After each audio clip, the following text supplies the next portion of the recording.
ยูเลยเฮลิมาน่าได้เบิ่ง ดีจ้าดีจ้าดีจ้าเลย ป้าจ้านี่จะเป็นยกช่วยพ่อเพิ่นจุจ้านะแม่จุจ้านะแม่แม่นบอกมีตัวใดครับ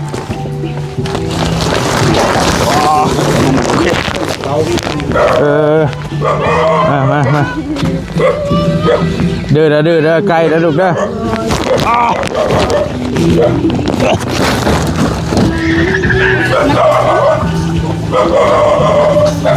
โอ้กระเป๋ามันอันใหญ่นี่ก็แม่นเนาะแม่เนาะแม่จ้าเอ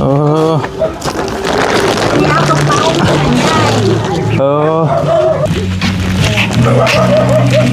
อันนี้เดี๋ยวผมขึ้นไปจัดใหม่ก็ได้กระเป๋านี่กระเป๋าของจะนั่งเรากระเป๋าสวยอันนี้นะเมียเดือไปโหลดนี่คงย่ายกระเป๋าใช่คนจะเห็นคนถามหาคอยปวดเมื่อบ่บุญว่าโดย500ก็สิเมื่ออยู่ว่ะเฮ็ดได้แล้วว่ะสิเมื่อทั้งถาดเอื้อยสิชื่อบัตรมาหายทั้งถาดเด้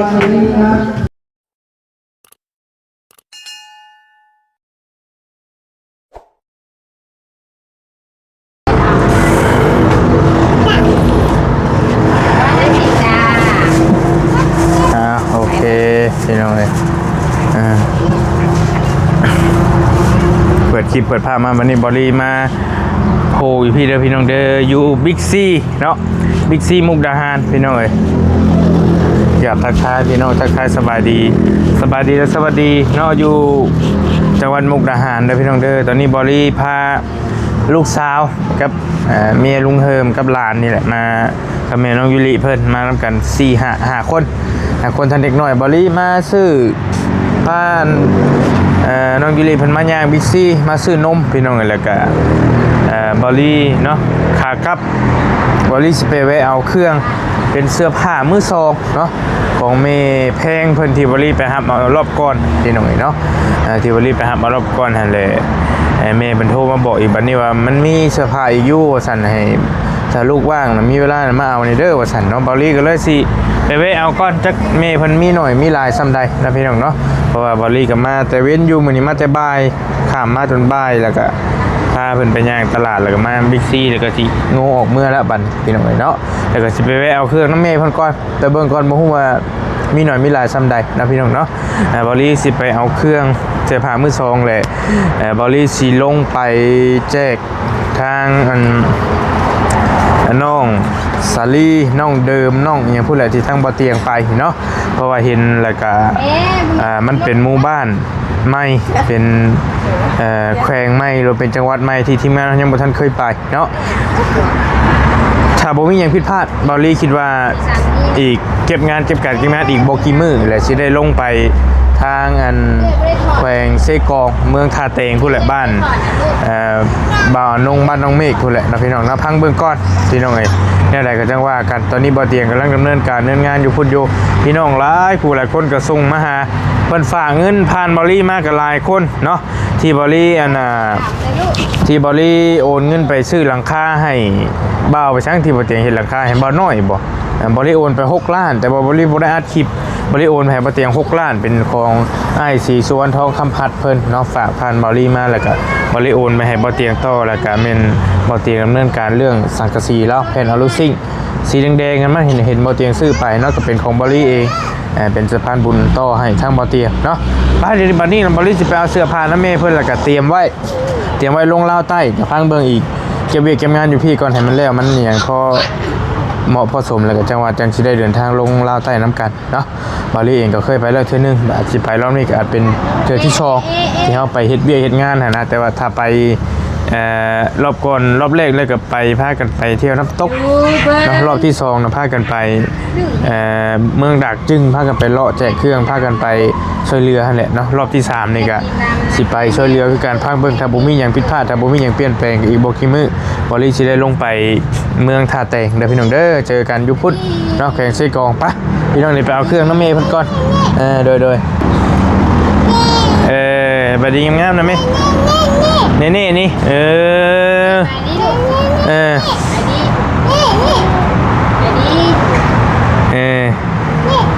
ป้าออกเมื่อป้าลูกป้าสิคำป้า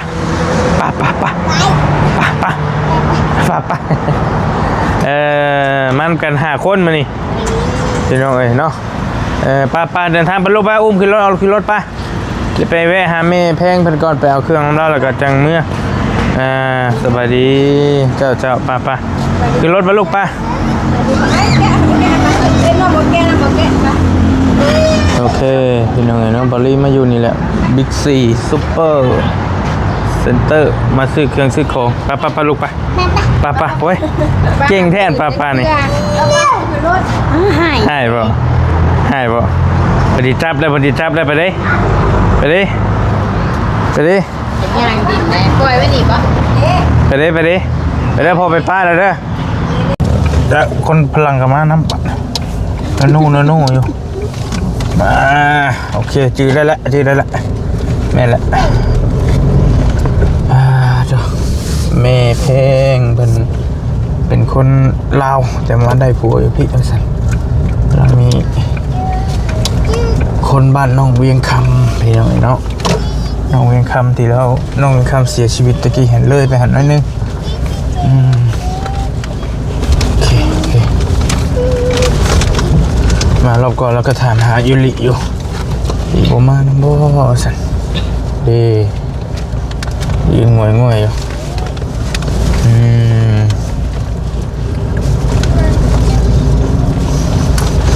หลายอยู่บ่ล่ะ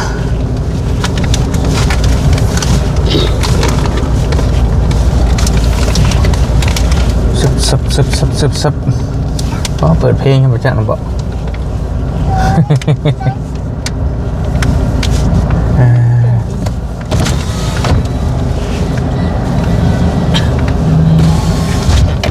มันนอกสดได้อยู่แล้ว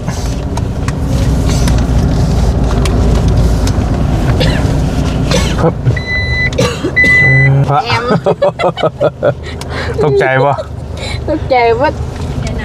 ตึกใจหนาจะโผล่ดินดาวเจออยู่ใครอยู่นะโอเค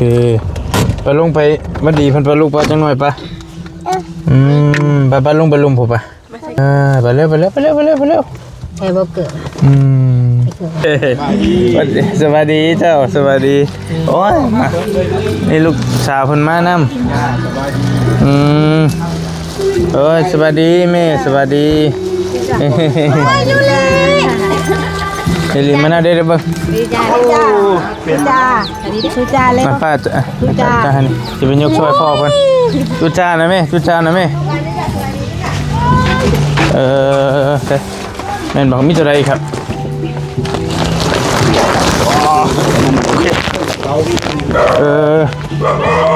มาเด้อไกลแล้วลูกเด้อ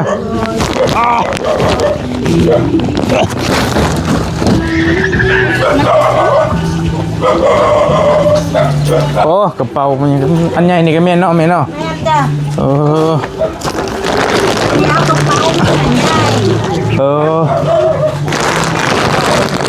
แป๊บนึงก็ได้ครับเดี๋ยวแป๊บนึงก็ได้มาเพลูกมาเพเห็นใกล้อะไรใกล้เลยปุ๊บไปใกล้เลย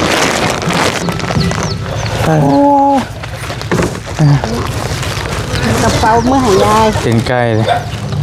ยายอันนี้ต้องแม่ยุริโอ้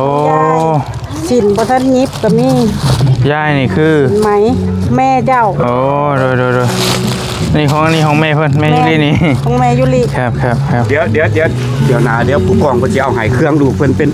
กำลังเรียนแพทย์อยู่โอ้ครับ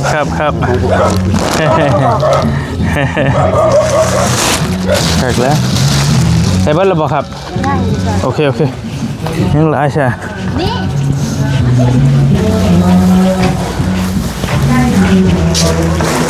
ใส่เบิ้ลระบบครับอันนี้เครื่องลูกน้องพังก็ได้โอ้ตัวนี้บอกโอ้อุ้ยไม่จะได้ไม่รุดละอันนี้เดี๋ยวผมขึ้นไปชั้นใหม่ก็ได้ อันนี้ไปลงให้ ของเข้าลูก โอ้ได้ได้ แม่ก็เมื่อกัน โอ้โดยผมเป็นไง เอาจัดขึ้น เดี๋ยวผมคือจัดก็ได้ผมเป็นยังเด้อเดี๋ยวผมมีเวลาเลยผมจะแลนไปให้รอบก่อนก็หลายมืออยู่ว่าจะได้ไป ออมชิ้น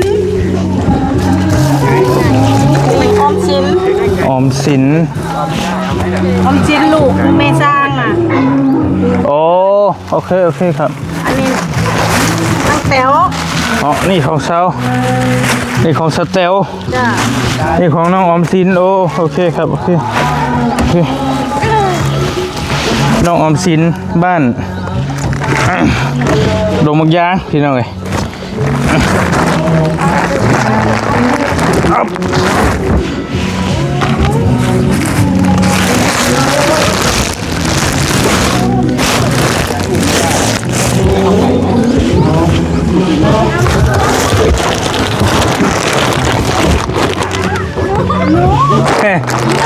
เนาะอุ้มบ่ได้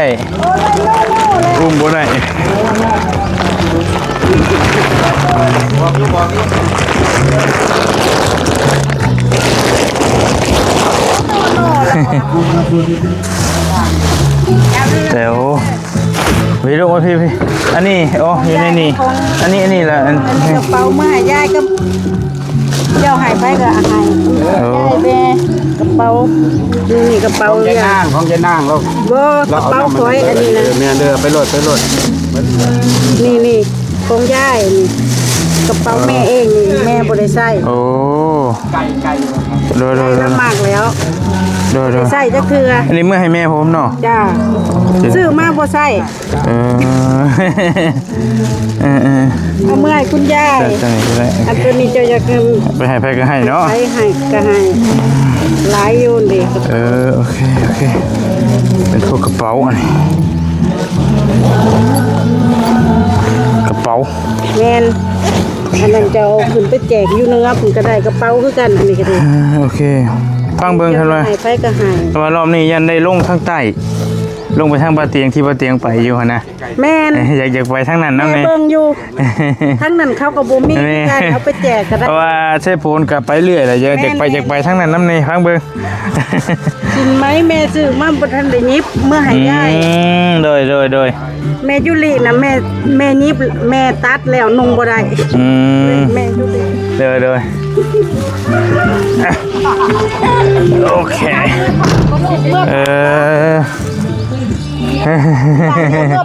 ไก่ว่าจะเดี๋ยวจะเอาไก่ไป โอ้ย ให้ เพิ่น เจ้าหน้า เพิ่นอยากได้ไก่ ไปบ่เป็นหยังครับ ไหวแม่ เพิ่นมาแล่นลินใช่แหละ อยากได้ไก่ ไก่ยังบุขาดเขาไปเรียนอยู่ลาวก็เอาไปนำซื้อเรานะ นี่ กลับก็ไม่ได้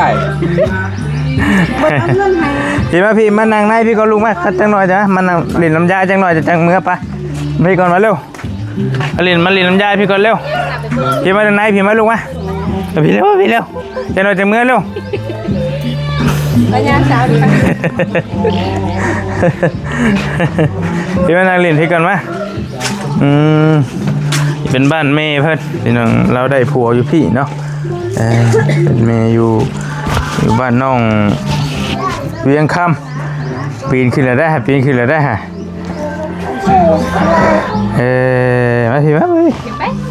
จุ่มว้าเด้อบดเจ็บตึมเก่งพลิกเกมพลิก หันเอาเมียวหน่อย เกมพลิกแล้ว เมียวไปเบิ่งปะไปเบิ่งปะ ใช่แมวเลยเฮ็ดได้ก่อนเฮ็ดได้เอา ให้ได้ จ้าน มมือก่อนโอเค จ้า จ้าเป็นเลย เป็นแล้วจ้าแหละ ใส่ปากกับนี่นะ เ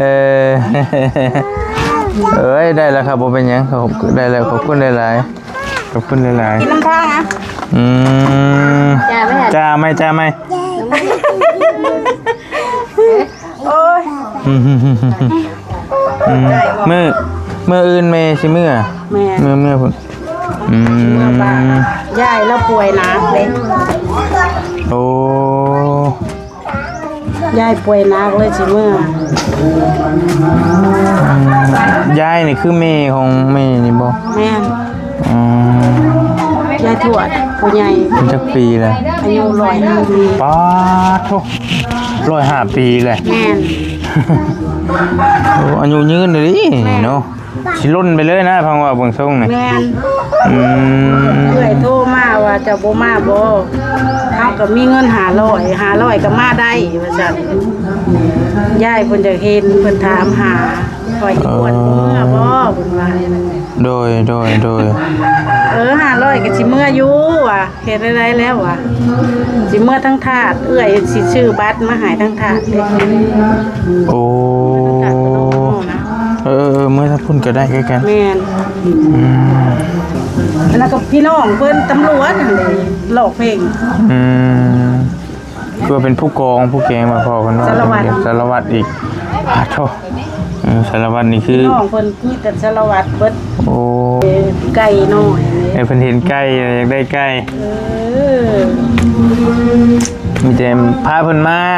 ย่างบิ๊กซี่นี่แหละดูกันได้มาเพิ่นอยากมา ตัดเป็นชุดแล้วได้มันมาแล้วนุ่งบ่ได้ลูกเอ้ยเสื้อน่ะชุดมาให้เจ้าค่ะ เออ ตัดแล้วมานุ่งเอ้ามันคือขับใส่กระดุมก็บ่ได้ โอ้ยว่าตายแล้วอ่ะ ขันญาติกันคือแม่เห็นนั่นแหละอันเฮาไปแจกก็ได้ แม่นโอ้แต่ลิตนก็อยู่ดอก แบบเพิ่นอยากได้ดีโลนะเสื้อผ้า แถวใต้พุ่นการเบาเตียงมื้ออื่นบ่เพิ่นขึ้นมาเฮ็ดเพิ่น แม่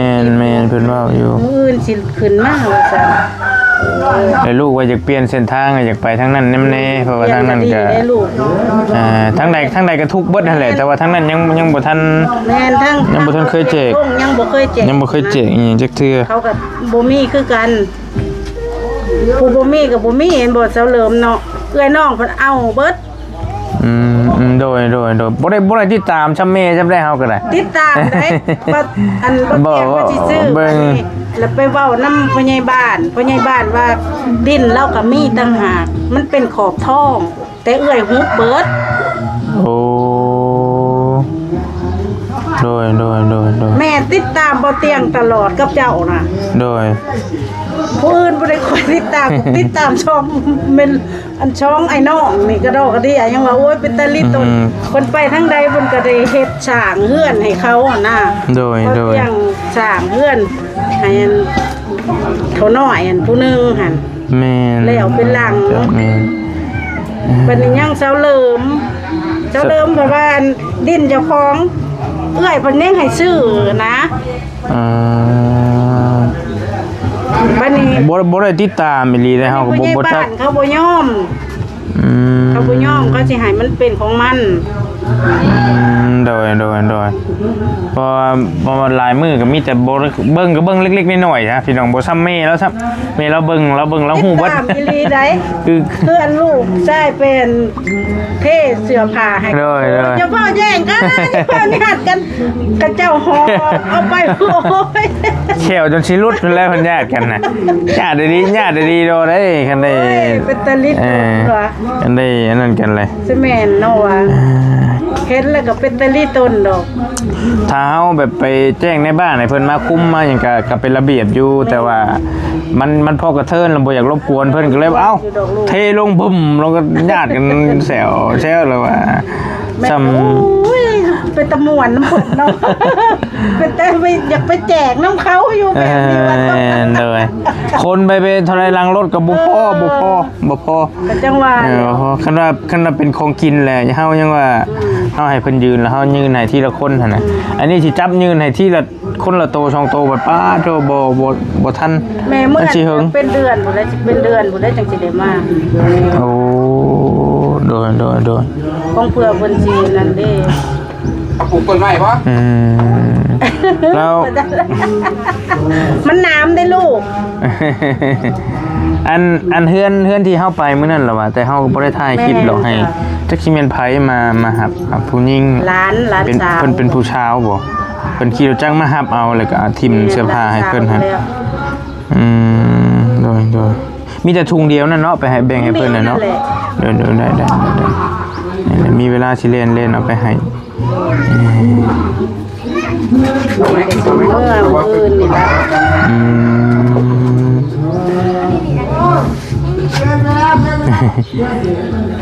เป็นตะแพง เปื้อนบัดแลเชื่อปะเล่นเล่นหน้าเล่นหละ บ่เคยเห็นมันป้าเพิ่นทายเขาก็เบิ่งกันอยู่ลิแล้วมันเป็นตะแพงเพิ่นเด้ เสียสิได้เมื่ออยู่ยังบ่ทันได้นั่งน้ำอยู่ พอแล้วก็เมื่อบ่ บ่พอ อ๋อ แม่เมื่อก่อน โดย เพิ่นแล้วเพิ่นเสียเพิ่นแล้วเพิ่นก็มีพาสปอร์ต อืม บ่ยากแล้วพาสปอร์ตเรา10กว่าปี10ปีพุ่น เขาบอกเป็นพาสปอร์ตธุรกิจนะแต่ก่อนพอเฮ็ดธุรกิจกับเวียดนามเฮ็ดมั่วส่งออกมั่ว โอ้ ไปเวียดนามไปลงฮาไปลาบาวไปเจ้าล้อไปด้านน้ำข้าว โอ้ ไปช่องเมฆเขาผู้เกลือไปเบิดแต่ก่อนแถวเวียดนาม โดย ก็เลยเฮ็ดไว้10 ปีแต่ก่อนมันเป็นพาสปอร์ตธุรกิจบัดนี้มันเป็นพาสปอร์ตธรรมดาแต่ว่าเฮ็ด10 ปี แต่ว่าอาจสิอยู่ได้อยู่ประมาณ2 เดือนหรือ3 เดือนแล้วบ่อยู่ปานนั้นดอกคือตะกี้นั้นไปอยู่พุ่นแล้ว อืม มาเวียดนามไปเรียนอยู่วิไลเฮ็ดสัตว์น่ะอยู่กำแพงแสนน่ะเกษตรกำแพงแสนเนี่ยพาเวียดนามไปเฮ็ดผสมงัวผสมหยัง เอาเมื่อปลูกต้นไม้เด้อโอ้ย เฮ้ยสิล่มแล้ว เอาบ่ อยาก นัวเมื่อต้น เฮ้ยบ่ ต้น เป็นห ไม้ ยังดอก เด้อลูกเด้อ เป็นหยังดอกครับเพิ่นจักลิ้นซื่อๆจักตับลิ้นซื่อ ใกล้ ๆ แย่งกันละเอาเอื่อยก็ได้เอา เออ ๆเขาหน้ากันเลี้ยงไก่แบบนี้แหละ ไปสิไปเมื่อบ่ลูกไปเมื่อป้าไปไปย้ายไปบายย้ายกันบ่นี่ป้า มาเด้อ ไปเมื่อก่อนเมื่อป้าไป จ้านี่คือจ้าเมื่อยบายปะ จ้าเร็วจ้าเป็นไหมทุกก่อนทุก บ๊ายบายบ๊ายบายงามๆเออ อันนี้สบายดีนี่สบายดีลูกสบายก่อน สวัสดีก่อนลูกสวัสดีดูมือถือ ว่าอยู่อันนี้ โอ้โห มาใกล้มาใกล้ เป็นเว้ย มาใกล้ไปขอบคุณหลายๆเด้อเจ้าขอบคุณหลายๆมีแต่ เอาเมื่อกิน น้ำ เมื่อกินน้ำตาล ขอบคุณหลายๆเจ้าป้าบายป้าลูกป้าเมื่อป้าปานี่ป้า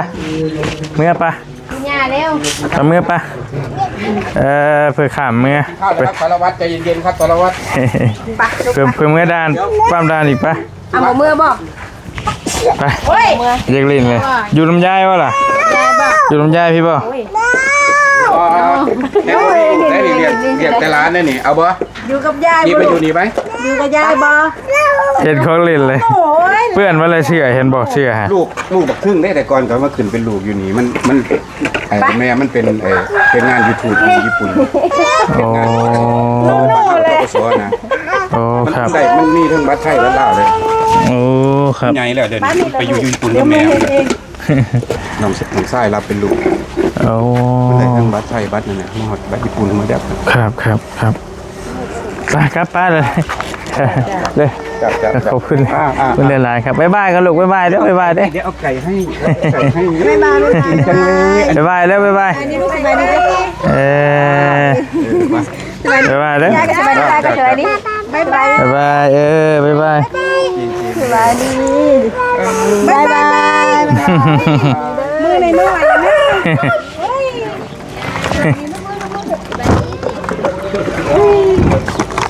มือหน่อยนะ ก็ได้เอาอันนี้ลงกันก็สิสวย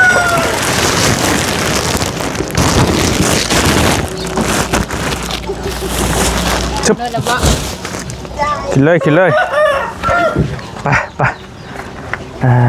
แล้วนะไปพี่น้องเดินทางกลับก่อนบัดนี้เนี่ยดูด มันเบิดแล้วลูก โอเคไปเรียบร้อยเนาะบอลลี่ขอตัวเดินทางกลับบ้านก่อนขอบคุณทางเมย์เพลงเพิ่นหลายๆเพิ่นเอาเสื้อผ้าให้พี่น้องเอ้ยไปแจกจ่ายเนาะพี่น้องเฮาพี่น้องเอ้ยคือบอลลี่ว่าอะไรพังเบิ่งค่ะบ่มีหยังเปลี่ยนแปลงสิได้ลงไปทางลาวใต้พุทธรอบนี้เนาะ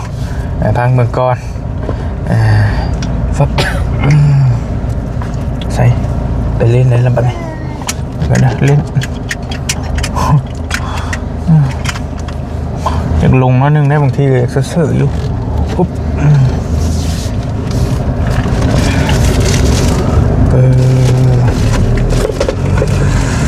โอเคอยู่ดีมีแห้งพี่น้องเนาะขอตัวจบคลิปก่อนแล้วสิไปปั๊มบัตรปั๊มเบอร์ขามด้านกลับบ้านเฮาปันอีกเนาะบ๊ายบายลูกละ บาย บ๊ายบายบ๊ายบายบ๊ายบายบ๊ายบายบ๊ายบายบ๊ายบายโอ้สวัสดีสวัสดีโอเคเจอกันเด้อพี่น้องเด้อครับขอตัวเนาะเดินทางก่อนมาที่นี่โดย